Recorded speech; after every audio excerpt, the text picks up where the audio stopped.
Hello everybody, my name is WrestleMan1011, and when I was a young child, many of my peers would play all the latest games like Call of Duty or Grand Theft Auto, and I remember being at the schoolyard and hearing everyone talk about these games, but I'd always find myself unable to participate in the conversation for two reasons. First was that my parents found any game with guns too violent and were scared I'd decide to play Call of Duty Zombies in the classroom if they bought it for me.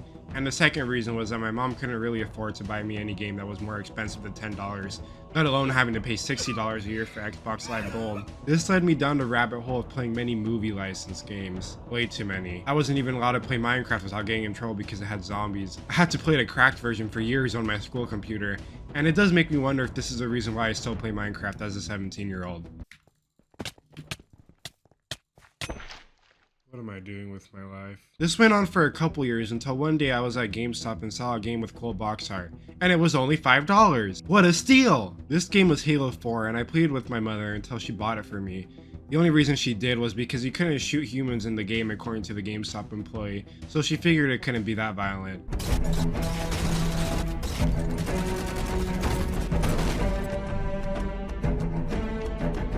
I still remember playing the game for the first time and experiencing the joys of simulated genocide. And it also helped that the game itself wasn't particularly violent, so I never had to really worry about my parents walking in on me and taking away the game for whatever reason. Except when Cortana was on screen. Even at 9 years old, I still knew the consequences of that design. Halo 4 was not only my first shooter game, but it was also my first game I was able to play online, as I was able to convince my dad to buy me Xbox Live Gold. And a year after that, my dad bought me an Xbox One just so I could play Halo 5. But we all know how that turned out. Bro, he's just standing there menacingly. Come on, bro, you gotta do something about it. Come on, you got a chance. No, no! In spite of its negative press though, I love Halo 5 to this day and enjoy its online more than any other game in the series by a long shot. It has a ton of content to choose from, and the gameplay feels amazingly smooth and responsive.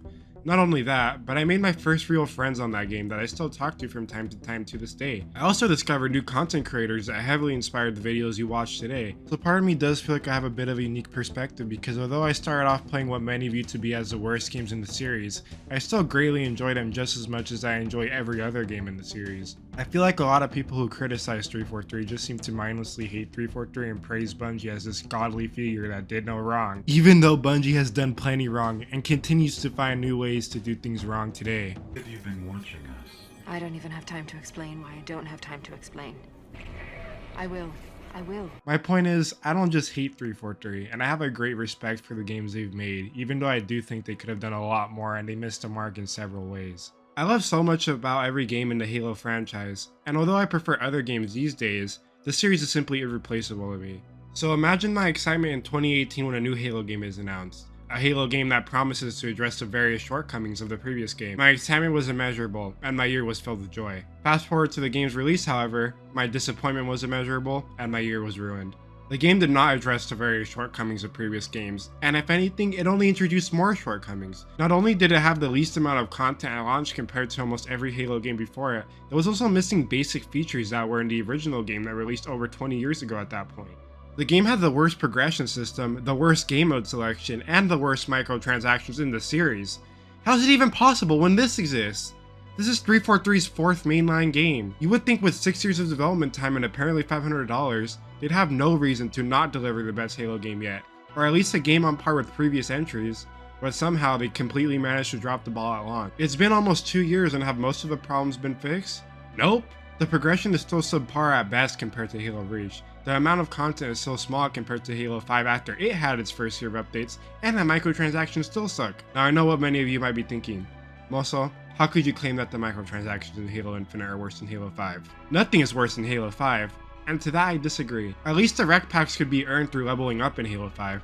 Sure, it was slot machine garbage, but at least you still earned something from leveling up. At least you still got points towards buying gold rec packs, and those gold rec packs would hopefully allow you to get some piece of gear you might want. In Halo Infinite, your only option to get gear that you want is to spend money. In Halo Infinite, all the cool cosmetics are locked behind paywalls, and any of the free cosmetics are simply subpar compared to the paid ones. The fact that you have to spend so much money to customize your Spartan in the way that you want to is frankly disgraceful. And Halo Infinite still lacks any meaningful progression system like the previous games, and the gear you do unlock is locked to certain cores. That's right, after 19 months they're still unable to add cross-core progression for some reason. Why is the armor coding locked to a kit? What is a kit? Why is the progression so confusing? Why did it take 19 months to add infection? If you think you can Get a feature-complete Halo game with basic features you would expect on day one. You are dead wrong.